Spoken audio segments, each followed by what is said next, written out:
오늘은 갈라디아서 5장 22절로 24절의 말씀을 통하여서 믿음으로 회복된 자아상이라는 제목으로 함께 은혜를 나누고자 합니다. 자신의 모습을 그린 작품을 자아상이라고 하죠. 많은 유명한 화가들이 이 자아상을 그렸습니다. 대표적으로 고흐가 그 유명한 자아상을 남긴 것으로 유명하죠. 자아상을 그리는 첫 번째 이유는 가난한 화가 시절 그림을 연습하기 위함이라고 합니다. 두 번째는 이 자신에 대한 탐구와 기록을 목적으로 자아상을 그리기도 합니다. 이 빛의 화가라는 렘프란트는 평생 100여 점의 이 자아상을 그렸는데 인생의 시기에 따라 자신의 표정이나 눈빛, 분위기나 이 색을 다르게 구성하였습니다. 미술뿐만 아니라 음악에서도 우린 이런 경우를 찾을 수 있는데요. 여러분 아이유 아십니까? 아이유가요 16살 때부터 30이 넘어서까지 지금까지 활동하고 있으니 참 오랫동안 성공적으로 활동한 가수입니다. 많은 사람들이 하루만 아이유처럼 살아봤으면 좋겠다, 아이유로 살아봤으면 좋겠다라는 마음을 가지고 있지만 유퀴즈라는 토크쇼에서 아이유가 이런 인터뷰를 했습니다. 어린 나이에 큰 사랑을 받고 성공했지만 자신이 전혀 사랑스럽지 않다고 생각했다라고 말했습니다. 또한 자기 혐오가 있었다고 이렇게 고백했는데요. 아이유는 자신의 나이에 맞춰서 곡을 작곡하고 발표하는 것으로 유명한데 25살에 팔레트라는 노래를 작곡하면서 자기 자신을 받아들이고 또 자신을 이해하고 친해졌다라고 이렇게 말합니다. 그 이후로 삶을 감사하고 만족하며 살았다라고 말하고 있습니다. 우리가 자신을 어떻게 바라보고 있는가, 자화상이 우리의 인생의 행복에 결정적인 영향을 미친다는 것을 알 수 있습니다.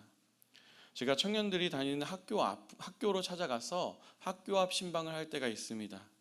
청년들이 부끄럽지 않도록 제가 최대한 멋을 부리고 영하게 입고 이렇게 가는데요. 가면 청년들이 이제 학교 구경도 시켜주고 저도 이제 대학대로 돌아간 것 같아서 그런 기쁜 마음으로 학교 앞 신방을 하는데요. 근데 무조건 하는 것이 무엇이냐 하면 이제 학교를 배경으로 저와 청년들이 나오게 이렇게 각도를 이렇게 잡아서 셀카를 딱 찍습니다. 그리고 인스타란 SNS에 무조건 올리는데요. 청년들이 그것을 그렇게 싫어합니다. 왜 싫어하냐 하면 제가 사진을 좀 못 찍거든요. 보통 인스타용 셀카는 이 수백 장, 수십 장을 찍어서 아주 잘 나온 사진만 엄선해서 올리는데 제가 아무거나 막 올리니까 청년들이 막 기겁을 하는 것이죠. 근데 그 청년들이 아주 잘 나온 사진을 보면요, 이 빛과 조명과 각도의 예술이에요. 이 예술적이 자기 자신으로 보이지 않고 뭔가 예술 작품을 보는 것처럼 이렇게 나옵니다. 그런데 이런 생각이 드는 거죠. 이렇게 잘 나온 사진이 완성되기까지 수십 장, 수백 장을 찍었을 수도 있죠. 그런데 그 많은 사진 중에 한 장이 마음에 든다는 거 아닙니까? 그렇다면 이 한 장 빼고 나머지의 사진들은 마음에 들지 않는다는 뜻이고, 이것은 나의 이미지 속에 나와 이 현실 속에 나가 이 괴리가 있다라는 뜻입니다. 한마디로 사람들은 자연스러운 자기의 일상의 모습들, 꾸며지지 않은 모습을 만족하지 않는다라는 것을 알 수 있죠. 특히 청소년이나 청년들은 자신이 있는 모습 그대로 이 매력이나 장점을 알아보기가 힘들기 때문에 사회에서 말하는 아름다움이나 성공에 자신을 맞추려고 합니다. 어른들도 물론 이런 것을 꽁꽁 숨기고 있지만 마음 한편에는 자신에 대한 불만을 가지고 또 어떻게 하면 더 나은 사람이 될까, 더 잘 보일까 고민하기도 하죠.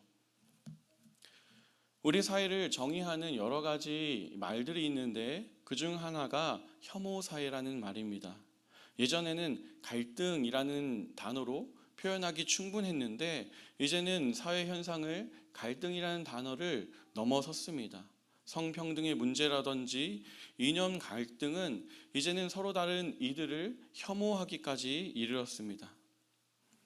이런 분위기 속에서 이 혐오란 것이 일반화된 분위기 속에서 자신에게도 자기를 사랑하지 않고 열등감에 빠지는 것을 넘어서 자기 혐오에 빠진 사람들이 종종 생겨나곤 합니다. 그래서 자기를 미워하고 자기를 학대하고 자기를 방치하는 것이죠. 그런데요, 그리스도인 중에도 이러한 자기 혐오에 빠진 사람들이 적지 않음을 느낍니다. 특히 신앙이 좋고 또 도덕적으로 높은 가치를 가진 사람이 이럴 수가 있습니다. 누가복음 14장 25절에서 27절을 보시면 예수님께서 무릇 내게 오는 자가 자기 부모와 처자와 형제와 자매와 더욱이 자기 목숨까지 미워하지 아니하면 능히 내 제자가 되지 못하고 누구든지 자기 십자가를 지고 나를 따르지 않는 자도 능히 내 제자가 되지 못하리라 라고 말씀하셨습니다. 이 말씀의 원뜻은 예수님을 가장 사랑하고 예수님을 따라가야 한다라는 뜻인데 이 말씀을 오해한 것이죠. 자기 목숨을 미워해야 한다, 자기 십자가를 지으라라는 이 말을 오해한 것입니다. 오해해서 자기 자신을 사랑하지 않거나 자기 혐오에 빠진다는 것이죠. 예를 하나 들어볼까요? 찬송가 143장이 있습니다. 참 은혜로운 찬양인데요. 웬 말인가 날 위하여 주 돌아가셨네. 이 벌레 같은 날 위에 큰 해 받으셨나. 이 찬양을 묵상하면요, 참 하나님의 그 은혜와 사랑을 감사하게 됩니다. 얼마나 큰 사랑인지 느끼게 되죠. 그런데 자기 혐오와 또 자기를 안 좋게 보는 사람들이 이 찬양을 부르면요, 이 벌레 같은 나 위에 이 벌레에 꽂히는 거예요. 이 벌레, 자기 안에 끊임없는 죄성이 있지 않습니까? 그것을 바라보며 벌레처럼 느껴지는 거예요. 계속 이 벌레, 이 벌레. 그런데요, 5절의 가사가요, 늘 울어도 눈물로써 못 갚을 줄 알아. 이 몸밖에 드릴 것 없어 이 몸 바칩니다. 이렇게 감사와 헌신까지 나아가야 하는데 언제나 이 벌레, 이 벌레, 이렇게 자신을 생각한다면 어떻겠습니까? 자기 자녀가 나는 가치 없어, 나는 세상에서 필요 없는 존재야 라고 말하면 부모인 마음에서 얼마나 가슴이 찢어지겠습니까? 하나님의 마음도 그렇지 않을까요? 하나님의 형상으로 우리를 창조하셨는데 하나님의 형상인 우리가 우리 자신을 바로 보지 못하고 이렇게 왜곡된 모습으로 바라본다면 하나님의 마음이 얼마나 아프실까요? 우리는 우리 자신을 제대로 바라보고 있습니까? 건강한 자아상을 가지고 있는지 한번 이 시간 생각해 보시기 바랍니다. 고난주간 예수님의 십자가를 묵상할 때 우리는 두 가지 마음이 우리 안에서 공존해야 합니다. 예수님의 고난을 생각하면 얼마나 아프시고 고통스러우셨을까? 나의 죄가 정말 참혹하구나. 죄의 대가가 정말 처절하구나. 이런 것을 느끼게 되죠. 또한 마음은 감사의 마음입니다. 나를 사랑하셔서 자신을 내어주신 그 사랑에 감사하죠. 그리고 자신이 얼마나 큰 사랑을 받은 사람인지, 하나님께서 얼마나 나를 귀하게 여기시는지 알게 됩니다. 죄의 참혹함을 깨닫고 이제는 죄의 자리로 나아가지 않겠다 결단하고 십자가를 바라보며 하나님의 그 큰 사랑을 느끼는 것이 바로 바른 믿음입니다. 죄송하고 마음이 아프지만 감사한 마음이 들어야 정상인 것이죠. 고난주간 자기를 부인한다는 것은 자기 자신을 형편없고 가치 없는 사람으로 여기는 것이 아닙니다. 사탄은 우리에게 언제나 나는 죄인이야, 나는 죄를 짓고 실패할 거야 라는 강한 믿음을 우리에게 심어줍니다. 그럴 때 우리는 어떻게 해야 합니까? 우리가 외운 말씀을 묵상해야죠. 암송해야 합니다. 잃어버리실 줄 알았죠? 고린도후서 5장 17절입니다. 함께 외워볼까요? 그런즉 누구든지 그리스도 안에 있으면 새로운 피조물이라. 이전 것은 지나갔으니 보라 새 것이 되었도다. 아멘. 보라 새 것이 되었도다. 하나님의 말씀입니다. 우리를 그리스도 안에서 새롭게 하셨습니다. 자기가 싫고 미워지고 초라하게 느껴질 때 우리는 이 말씀을 암송하며 믿음으로 붙잡아야 합니다. 청년들과 함께하는 제자훈련 교재 중에 이 풍성한 삶의 기초에 보면 진정한 자기 부인에 대해서 이렇게 설명하고 있습니다. 자기 부인은 자기 자신을 미워하고 학대하고 혐오에 빠지는 것이 아닙니다. 예수님을 믿음으로 변화된 자신의 모습을 긍정하고 사랑하고 예수님을 믿기 전에 우리를 지배했던 정욕과 욕망을 미워하고 버리는 것을 말합니다. 이것이 자기 부인이라는 뜻입니다. 오늘 본문 24절 함께 읽어보겠습니다. 그리스도 예수의 사람은 육체와 함께 그 정욕과 탐심을 십자가에 못 박았느니라. 아멘. 여기서 육체는 단순히 우리의 몸을 말하지 않습니다. 바디, 이 몸을 말하는 것이 아니에요. 창세기 6장 3절을 보시면 여호와께서 이르시되 나의 영이 영원히 사람과 함께하지 아니하리니 그들이 육신이 됨이라. 성경에서 육신이란 말은 하나님의 영이 떠난 상태를 말합니다. 또한 더러운 정욕과 탐심은 19절에서 21절을 근거로 이 세 가지로 나눌 수 있는데요. 첫 번째는 음행, 더러운 것, 호색과 같은 도덕적인 해이를 말합니다. 두 번째는 분쟁, 시기, 분냄, 분열과 같은 우리 안에 있는 관계를 깨트리는 것을 말하고, 마지막으로 술 취함과 방탕과 같은 이 생활 방식이 무절제한 것을 말하고 있습니다. 이러한 우리의 과거의 모습들, 하나님으로부터 오지 않은, 하나님으로부터 또 지배받지 않는 우리의 과거의 모습, 또 아직 청산되지 않은 죄의 잔재들을 십자가에 못 박고 부인해야 한다는 것입니다. 그렇다면 우리가 사랑하고 우리가 지켜야 할 것들은 무엇입니까? 바로 예수님을 닮아가는 우리의 모습입니다. 바로 위에 갈라디아서 5장 22절에서 23절은 이렇게 말합니다. 오직 성령의 열매는 사랑과 희락과 화평과 오래 참음과 자비와 양성과 충성과 온유와 절제니 이 같은 것들을 금지할 법이 없느니라. 아멘. 우리가 긍정해야 할 나의 모습은 성령 안에서 열매 맺는 나의 모습이고 예수님을 닮아가는 것입니다. 성령의 열매를 잘 보시면 어떠한 성과나 드러나는 능력이 아님을 우리는 알 수 있습니다. 성품의 변화, 예수님을 닮아가는 것이죠. 자신을 한번 돌아보시기 바랍니다. 지금 나의 삶은 예수님을 닮아가고 있습니까? 어제보다 오늘이 더 예수님을 닮아서 온유하고 더 다른 사람에게 친절하게 대했다면, 또 1년 전보다 오늘이 더 예수님의 향기를 풍기고 그 예수님을 닮은 삶을 살아간다면 그 삶은 우리는 지금 자기 십자가를 지고 예수님을 따라가고 있는 것입니다. 이번 고난주간 특별 밤 기도의 주제가 자기 십자가를 지고 나를 따르라입니다. 예수님의 이 말씀을 묵상하다가 예수님의 마음을 발견하게 됩니다.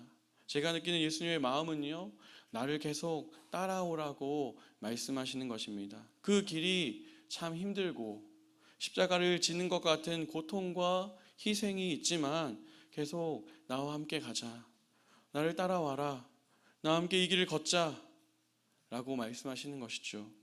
자기 십자가를 지고 여기에 머물러 있지 마시고 나를 따르라는 이 예수님의 말씀까지 우리는 가야 합니다. 예수님을 따르라는 말씀은 예수님의 제자가 되어서 예수님처럼 예수님을 닮아가라는 뜻입니다. 예수님을 따르는 삶, 예수님으로 변화되어서 회복된 자아상으로 살기 위해서는 우리가 어떻게 해야 할까요? 첫 번째는 자신을 하나님의 작품으로 여겨야 합니다. 에베소서 2장 10절을 한번 찾아보겠습니다. 에베소서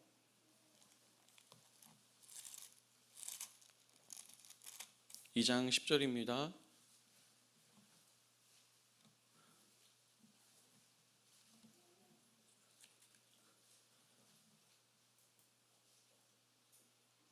우리는 그가 만드신 바라 그리스도 예수 안에서 선한 일을 위하여 지으심을 받은 자니 이 일은 하나님이 전에 예비하사 우리로 그 가운데서 행하게 하려 하심이라. 아멘. 여기서 우리를 만드신 바라고 했는데 만드신이라는 이 헬라어는 이 포이에마라는 이 작품이라는 뜻입니다. 그러니까 우리는 하나님의 작품이라는 뜻이죠. 하나님의 걸작품이죠. 우리는요, 실패작이 아닙니다. 어쩌다가 만들어진 우연의 산물도 아니고 깨어진 실패작도 아닙니다. 하나님의 작품입니다. 로마서 11장 29절에 보시면 하나님의 은사와 부르심에는 후회하심이 없느니라. 하나님의 부르심에는 후회하심이 없다. 저는요, 이 말씀이 얼마나 위로가 되는지 모르겠습니다. 하나님께서 우리를 만드시고 우리를 부르신 것에 후회하지 않으신다. 세상에는 세상의 기준이 있죠. 부자의 조건, 사람들이 좋아하는 외모들, 지식은 어느 정도 있어야 교양이 있고 고상한 것이다. 성공한 사람들은 이런 조건을 가지고 있다. 때로는요, 이런 이야기 때문에 우리의 믿음이 흔들릴 때가 있습니다. 믿음의 눈으로 자신을 봐야 하는데 세상의 눈으로 자신을 보니까 자아상이 무너져서 부족한 것이 보이고 고칠 것이 보이고 다른 사람과 비교하게 되는 것입니다. 낙심하고 열등감에 빠지죠. 그러나 기억하십시오. 우리는 하나님의 작품입니다. 하나님의 걸작품이고 예술품입니다. 예술품은 그 존재 자체로 가치가 있습니다. 우리가 그런 존재입니다. 두 번째로 회복된 자아상으로 살기 위해서는요, 하나님의 감탄을 믿음으로 받아들여라라는 것입니다. 하나님께서는요, 우리를 바라보시며 감격하고 감탄하는 분이십니다. 창세기에 보시면 온 세상을 창조하시고 하나님께서 뭐라고 말씀하셨습니까? 보시기에 좋았더라. 이렇게 감탄하셨죠. 감격하셨습니다. 그리고 인간을 지으시고 온 세상을 완성하시고는 보시기에 심히 좋았더라. 감탄하셨습니다. 아가서에 보시면 나의 사랑하는 자가 내게 말하여 이르기를 나의 사랑 나의 어여쁜 자야 일어나 나와 함께 가자라고 말합니다. 예수님께서 교회를 이렇게 사랑스럽게 보십니다. 하나님께서 나를 주의 신부로 이렇게 아름답고 거룩하게 여기신다는 뜻입니다. 이 말씀을 믿음으로 붙드셔야 합니다. 가끔 보면요, 우리의 믿음이 얼마나 없는지 알게 됩니다. 말씀을 믿지 못해요. 성경의 수많은 말씀 가운데 하나님께서 너를 사랑한다, 너를 귀하게 여긴다, 너는 내게 사랑스러운 존재다, 너를 아낀다라고 말하는데 그 말씀을 믿지 못하고 우리는 그렇게 세상이 보는 눈으로 자신을 바라보며 살아가지 않습니까? 이제 믿음으로 그 말씀들을 붙들어야 합니다. 사람이요, 칭찬을 받고 인정을 받고 자신감이 들면 이 행동이 변하고 매사에 긍정적으로 적극적으로 당당합니다. 아가서 1장 5절에 보시면 이렇게 여인이 말하는데요. 예루살렘 딸들아 내가 비록 검으나 아름다우니 게달의 장막 같을지라도 솔로몬의 휘장 같구나. 예루살렘의 딸들아 내가 비록 검으나 아름다우니 게달의 장막 같을지라도 솔로몬의 휘장과 같구나. 왕이 사랑하는 여인이 자신이 이렇게 고백하는데요. 그 여인이 이 피부가 희지 않았던 것 같아요. 그래서 동네 사람들이 이 피부가 검다라고 이렇게 놀리는데 또 게달의 장막이라는 것은 게달이 이방인 저기 위에 살던 이방 민족이란 뜻입니다. 그러니까 촌스럽다. 너 저기 촌사람 같다라고 놀리는 거죠. 얼굴도 까맣다, 촌사람 같다고 놀리는데요. 주변에서 아무리 놀려도 이 사람이요, 자신을 사랑하는 왕이 사랑한다, 아름답다 말하니까요. 그렇게 놀려도 나는 솔로몬의 휘장 같다. 난 진짜 아름답다. 나 최고인 것 같다라고 말하는 거예요. 제가 설교를 준비하면서 연예인들의 막말을 찾아봤는데요. 이 현빈이라고 혹시 아십니까? 잘생긴 이 배우가 있는데 이 배우가 이렇게 말했어요. 나는 평범하게 생겨서 좋다. 네, 원빈이라고 되게 굉장히 또 잘생긴 분이 있는데 나는 내 얼굴이 마음에 들지 않는다라고 말했습니다. 저는 이게 참 이해가 되지 않더라고요. 제가 오늘 좀 일찍 나와서 운동을 하고 나왔는데 운동 후에 씻고 나온 모습이 얼마나 멋지던지요. 제가 가끔 세수를 하고 거울을 보면 감탄할 때가 있습니다. 스스로 제가 잘생긴 사람과 비교할 수는 없지만 제가 이렇게 스스로 만족하면서 사는 것은요, 하나님의 말씀을 붙들었기 때문이죠. 십자가를 바라보며 하나님께서 나를 이렇게 사랑하시는구나, 나를 귀하게 여기시는구나, 내가 하나님의 작품이구나 라고 이렇게 믿음으로 받으면요, 믿음으로 그것을 붙잡으면요, 예수 안에서 나를 재발견하게 되는 것입니다. 그래서 다른 사람과 비교하지 않습니다. 특별히 오늘 거울 보면서 더 제가 기뻤던 이유는요, 잘생겨 보여서가 아니라 한 찬양이 떠올랐기 때문입니다. 어떤 찬양이냐면, 나는 믿음으로 주 얼굴 보리니 아침에 깰 때에 주 영상에 만족하리. 네, 여기까지 하겠습니다. 네, 여러분은 거울을 보시면서 어떤 생각을 하십니까? 어떤 생각을 하시는지 모르겠어요. 여드름 아니면 피부 트러블 보고 주름을 세면 마음 아프잖아요. 속상하죠. 그런데 거울을 볼 때 믿음으로 주님을 바라보시길 바랍니다. 예수님을 이만큼이나 닮은 자신을 발견하시길 축복드립니다. 말씀을 뵙겠습니다. 제가 청년 때 고난주간에 가장 힘들었던 것이 무엇이냐 하면, 고난주간에 꼭 벚꽃이 핍니다. 그리고 부활주일이 되면 꼭 벚꽃이 떨어져요. 근데 감사하게 올 고난주간은 벚꽃이 피기 전입니다. 얼마나 감사하십니까? 우리가 고난주간에 금식도 하고 자기가 좋아하는 것도 좀 줄이고 유흥이나 오락을 좀 금하지 않습니까? 그런데요, 이게 우리가 여기서 끝나버리면 고행하는 것과 똑같습니다. 고행. 중세의 수도사들이 자신의 욕망과 자신의 죄를 잠재우기 위해서 고행을 했는데요, 이 고행이 동굴에 들어가고 사람과 말도 안 하고 자신의 무릎으로 이 성당 계단을 기고 이렇게 자신을 혹사시켰습니다.